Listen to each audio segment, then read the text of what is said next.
So you have a situation now where I could be working for Team Reed or Team Boehner, and I could somehow pull in a lobbyist salary, do a lobbyist's job, raise big sums of money, yet be a right-hand person to a John Boehner or a Harry Reid or a Mitch McConnell.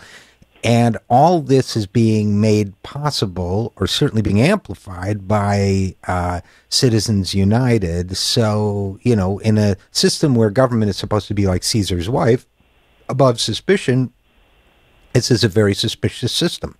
Right, and what this does is it brings corporate money into the equation. So the corporations are the ones who are the clients of these lobbying firms. In Reed's case, it's a mining. It's more small bore stuff. Mining companies, diamond companies, casino companies. In the case of Boehner and McConnell, it's entire swaths of industry. Insurers, coal companies, oil companies, drug makers, and so you end up seeing these massive, this massive lobbying spending to, say, Team Boehner's people. At the same time, you see these same outfits giving, these same corporations giving money to the super PAC that elects John Boehner. And so now you don't just have millionaires and billionaires kicking in. You have, the insurance industry cutting, $1 million check or whatever it might be, and directly influencing and playing in the legislative process.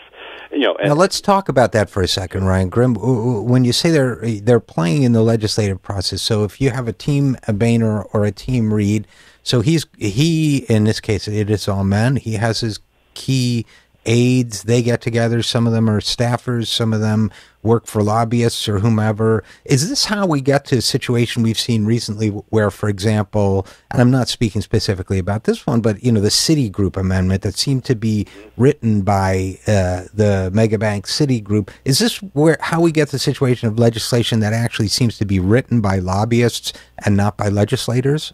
I mean, as long as there's so much money involved, you're going to find ways.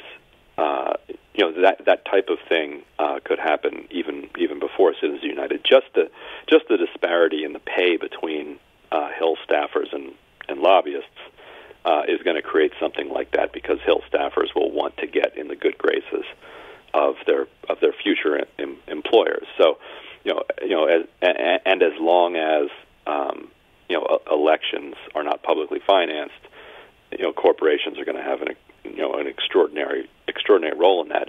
But to your point, definitely.